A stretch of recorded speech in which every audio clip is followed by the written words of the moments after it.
तो यहाँ आपसे प्रार्थना की जाती है, जब तक सत्संग चले आप सब चिंताएं और इधर उधर की गल्ला बातें छोड़ के ध्यान से सत्संग सुनो।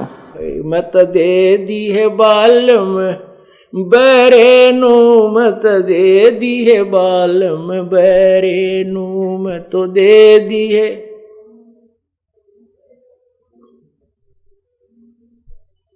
श्वेत छतर सिर मुकुट विराज, देखत ना उस चेहरे नू। श्वेत छतर सिर मुकुट विराज, देखत ना उस चेहरे नू। गरीब दासिये वक्त जात है, रोवोगे इस पैरे नू। गरीब दासिये वक्त जात है, रोवोगे इस पैरे नू। मैं तो दे दी है बालम, दे दी है बालम बैरे नू, मैं तो दे दी है।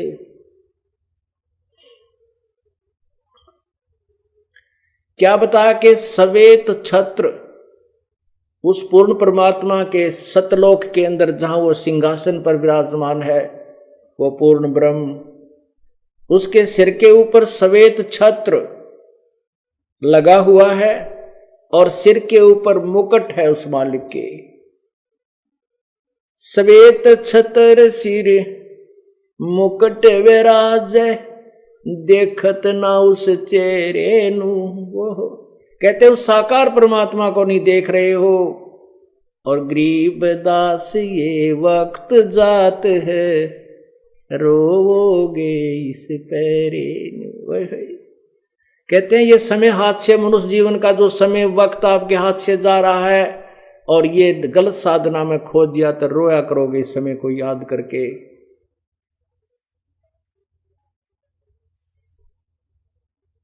ऊंची थलियां खेती बोवे, ये भूल गए नजर डरे नू। कहते हैं ऊंची थलियों पर पहले सिंचाई साधन ट्यूबवेल्स वगैरह नहीं थे और ये व्यवस्थित कैनाल भी नहीं थी, वर्षा पे आधारित होते थे खेती। तो परमात्मा क्या बताना चाहते हैं कि उस खेती जो तुम अपने उस डहर होता है उपजाऊ जमीन, झील वाली नीचे स्थान वाली को डहर, और ऊंचे स्थान पर जो उसको थली बोलते हैं। तो वर्षा होती है तो थलियों पर तुम उस ऊंची थलियों के ऊपर तुमने बीज रखा है। उस जो अपने डहर को, जो उपजाऊ जमीन है जहां पर वर्षा का पानी ऊंचे सतलों पर बरस के भी वहां आके रुकता है, जो अच्छी फसल देता है, उस डहर में तुम खेती नहीं कर रहे। उस उपजाऊ जमीन को छोड़कर जो धन देती है, ऊंची थलियों के ऊपर तुमने बीज लिया, जो कि वहां आपको कोई लाभ नहीं हो रहा। अर्थात पूर्ण परमात्मा की साधना ना करके आन उपासना, अन्य देवताओं की पूजा पर आप अपना जीवन व्यर्थ कर रहे हो। उसको समझाने के लिए कहते हैं ऊंची थलियां खेती कर दे, भूल गए निज डेरे नू। और श्वेत छत्र सिर मुकुट विराजे, देखत ना उस चेहरे नू। ये संसार समझदा नाई, कहंदा श्याम दोपहरे नू। ओए होए, ये संसार समझदा नाही, कहंदा श्याम दोपहरे नू। ओए होए। अब हम कहते झूठे सुख को सुख कहे, ये मान रहा मन मोद। हम इस झूठे सुख को सुख मान रहे हैं। उसी के विषय बता रहे हैं कि ये संसार समझदा नाही, कहंदा श्याम दोपहरे नू। जैसे किसी व्यक्ति ने शराब पी रखी हो और जून के महीने में दिन के 12 बजे बाहर पड़ा सड़क पर, उसको कोई कहता है कि उठ ले भाई, बहुत गलत जगह पड़ा है, तो तेरे पसीने आए पड़े हैं। वो कहता मत छेड़ा मुझे, क्योंकि उस नशे में उसने पता ही नहीं। वो कहता नहीं मौज हो रही है यहाँ पर, मत छेड़ मुझे। अब वो नशे में पड़ा, उसको पता नहीं तेरे जो है ना यहाँ मरेगा तो गर्मी के अंदर। हम काल के लोक में एक दूसरे को देखकर अपने दुख को हल्का मानकर सुखी मान रहे हैं। एक व्यक्ति का एक का बेटा था, उसकी मृत्यु हो गई। एक के 3 बेटे थे, उसमें से एक की मृत्यु होगी। अब जब व्यक्ति इकट्ठे होते हैं, किसी के मृत्यु होती है तो चर्चा चलती है कि देख भाई उस फलाने व्यक्ति का एक का बेटा था बेचारे का, वो भी मर गया। तो जिसके 3 नाम थे, एक मरा है, वो 9 सब्र करके संतुष्ट हो जाता है, हे परमात्मा उससे तो मैं सुखी, उसका एक का था बेचारे का, वो भी मर गया, मेरा तो एक का मरा है, अरे तेरा बुलाओ यो। तो यहां परमात्मा कहते हैं इस झूठे सुख को सुख है ये मान रहा मनमोद, ये सकल चबीना काल का, कुछ मुख में कुछ बोध। तो गरीबदास जी महाराज परमात्मा कहते हैं, कबीर परमेश्वर की महिमा बताते हुए गरीबदास जी कहते हैं, गरीबदास ये वक्त जाता रोग इस पैरे, ये मनुष्य शरीर एक बार हाथ से छूट गया, कहते हैं कुत्ते बनकर ऊपर को मुंह करके रात्रि में रोया करोगे, या के बनी हमारे संग में। इसलिए उस पूर्ण परमात्मा की भक्ति कीजिए, उसी से हमें लाभ होगा। बोलो सतगुरुदेव सत साहिब। कर जोरूं विनती करूं, धरूं चरण पर शीस,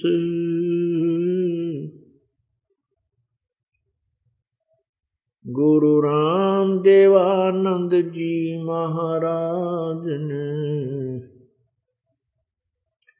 दियो नाम बख्शीश, कोटि कोटि सिजदा करूं, कोटि कोटि प्रणाम, चरण कमल में राखियो, मैं बंदी जाम गुलाम।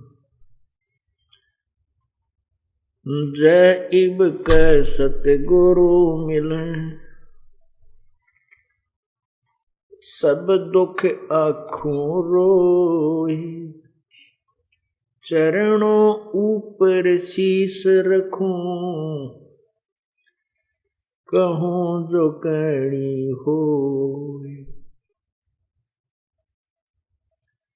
कबीर गुरु जी मिलेंगे, पूछेंगे कुशलात, आद अंत की सब कहूं, अपने दिल की बात।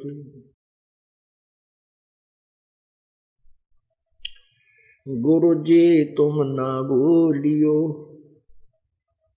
चाहे लाख लोग मिल जाएं, हमसे तुमको बहुत हैं, तुमसे हमको न।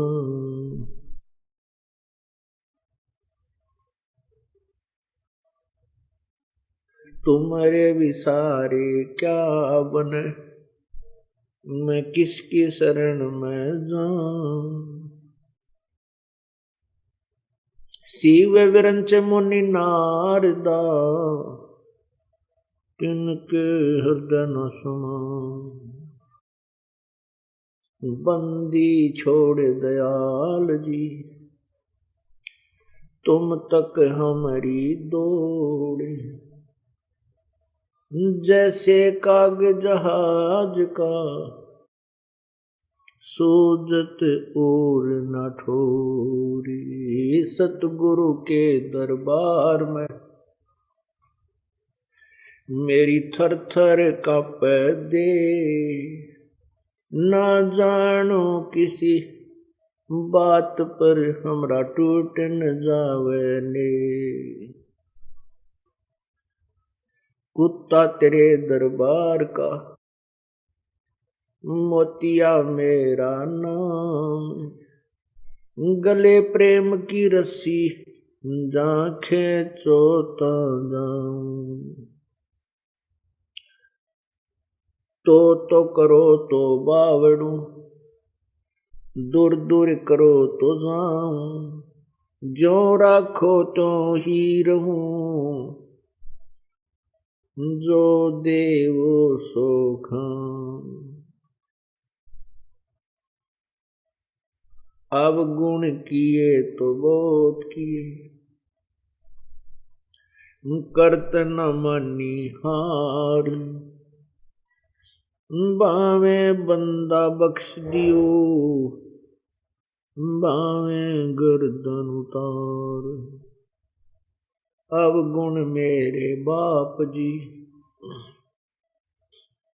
बख्शो गरीब नवाज, जो मैं पूत कपूत हूँ, बोर पिता को लाज।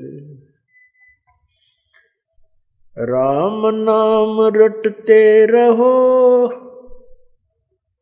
जब तक घट में प्राण, कब हो तो दीन दयाल के, बनक पड़ेगी कान।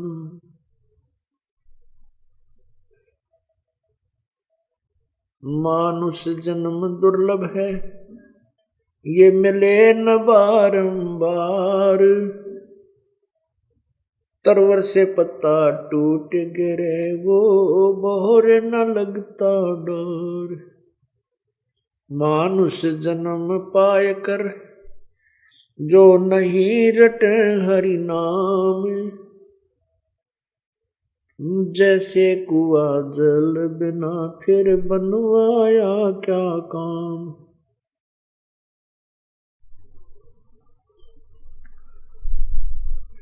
राम रटत कोढ़ी भलो, चू चू पड़े जो चाम, वो सुंदर शरीर किस काम का, जा मुख नाही नाम। राम रटत दारिद्र भलो, टूटी घर की छान, वो कंचन मैल किस काम के, जहाँ भक्ति नहीं भगवान।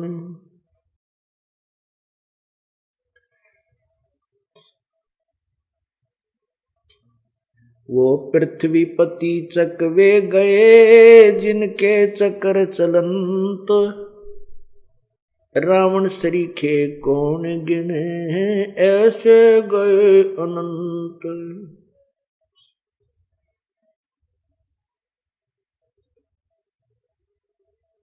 राम रटत कन्या भली, साकट भलो न पूत,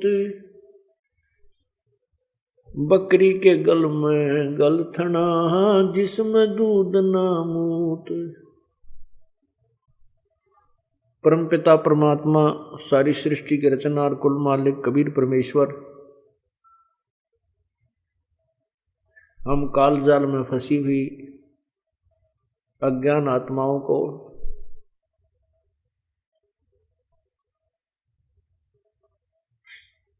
हम कहाँ से आए थे, यहाँ किस कारण से फंसे, यहाँ क्यों कष्ट उठा रहे हैं, ये सब जानकारी देने के लिए स्वयं आते हैं। फिर वो अपना एक तत्व ज्ञान यहाँ छोड़ जाते हैं और फिर अपने संदेशवाहक, अपने दासों को भेजकर हमें रह रह कर जगाते रहते हैं। लेकिन हमारे ऊपर इस काल की त्रिगुणमयी माया का इतना दबाव हो चुका है कि हम बार बार जगाने पर भी नहीं जागते हैं। वो परमात्मा हमें रह रह कर समझाता है,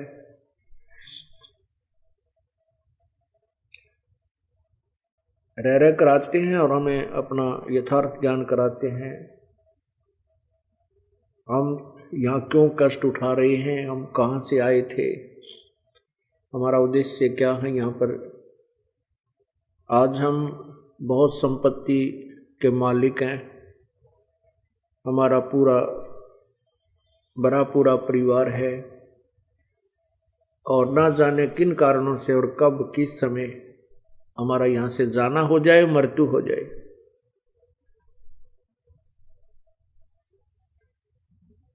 फिर हम क्या करते हैं, कहाँ जाते हैं, क्या वो परिवार अपना था, क्या वह संपत्ति अपनी थी,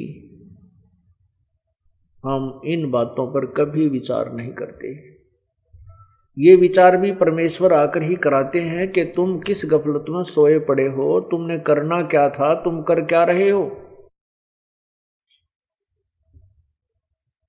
मानुष जन्म पाके जो नहीं रटे हरि नाम, जैसे कुआ जल बिना फिर बनवाया किसका।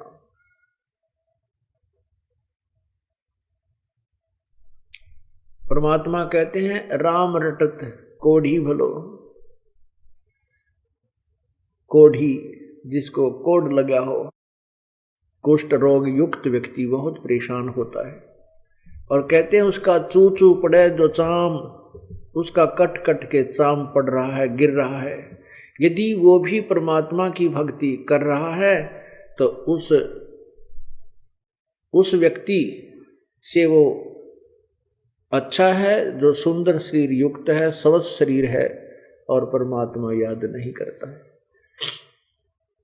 राम रटत कोढ़ी भलो, चू चू पड़े जो चाम, और ये सुंदर दे किस काम की, जिस मुख नाही नाम। इस मानव शरीर का वास्तविक जो कार्य है वो परमात्मा की भक्ति, परमात्मा प्राप्ति, आत्म कल्याण करवाना ही है। बाकी जो कर्म हम करते हैं इस भगवान की भक्ति के अतिरिक्त, बाकी तो चींटी से लेकर हाथी तक यही काम करता है। उसमें भी वो भी संतान उत्पत्ति करते हैं, ऐसे बच्चों में उनकी ममता होती है, सारा दिन पेट के लिए ही इधर उधर भटकते रहते हैं, नथिंग एल्स, और कोई इसके अतिरिक्त कोई काम नहीं। यदि हम मानुष जन्म पाकर भी यही कर्म करें तो फिर इस मनुष्य जन्म की आवश्यकता ही क्या थी, भगवान ने एक योनि और बना देता। हम इस मनुष्य जीवन के मूल उद्देश्य को भूलकर वही अन्य प्राणियों वाले कर्म ही कर कर अपना जीवन नष्ट कर जाते हैं। इसका कारण यह है कि हमें यथार्थ ज्ञान नहीं मिलता। वैसे तो प्रचारक, उपदेशक, संत की पदवी अपने संत नाम धर के सतगुरु कहलाते हैं। ये बहुत प्रचार भी करते रहते हैं, गांव गांव में ढोलकी पीटते रहते हैं, और भी बड़े बड़े आश्रम बना करके विशेष बनाए बैठे हैं करोड़ों और लाखों की संख्या में, लेकिन उनके पास ना तत्व ज्ञान है, ना उनकी शब्द में शक्ति है, और न ही वो जीव उद्धार कर सकते, न ही वो समाज सुधार कर सकते। जीव उद्धार, आत्म कल्याण और समाज सुधार भी परम संत की ही कृपा से, परमात्मा की रजा से उसके अंदर शब्द शक्ति होती है, तभी संसार बुराई भी त्याग सकता है, त्यागेगा, और आत्म कल्याण भी उसी विधि से होगा। ये ऐसा ही यही कारण रहा है कि पूरे गांव के गांव, देश का देश बिगड़ गया, कोई भक्ति नहीं चाहता, केवल पेट भरने के धंधे में अपना सारा दिन खो देते हैं और उसी को अपना परम कर्तव्य मान बैठे। क्योंकि हमारे साथ ये बीती हुई कहानी है, अब याद आती है भगवान ये कैसे बिजली गिरी। हम जिस गांव में दास का जन्म था, जिस परिवार में कहीं रिश्तेदारी में जाते थे, कोई भी राम नाम की चर्चा करने वाला हमने नहीं मिला। अच्छे आदमी थे, भगवान से वैसे बुराइयों से डरने वाले थे, बचे हुए थे। अपना वो इतना ही जानते थे कि अपना कर्म करे, किसी का कोई दुख ना दे, किसी को चोरी ठगी नहीं करे, इतना तो वो बस मानते थे, लेकिन परमात्मा के आसपास नहीं थे। और यदि प्रभु की रजा ना होती तो हम भी उसी टोल में रल गए थे, हम भी उसी में चल रहे थे, उस वही सारी की सारी वही पकड़ जाते, सारी लाइन। ये परमात्मा ने रजा बख्शी, हमारा वो नशा उतार दिया जो माया का हो गया था। अज्ञानता का अंधेरे में हम वो माया की नींद में सोए पड़े थे।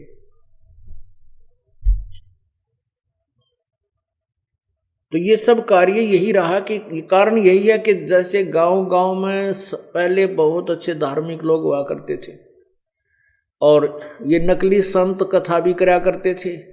श्रद्धालु गांव के गांव इकट्ठे होकर उनके वचन सुनते थे, लेकिन उनके वचनों से 1% भी असर किसी का नहीं हुआ करता।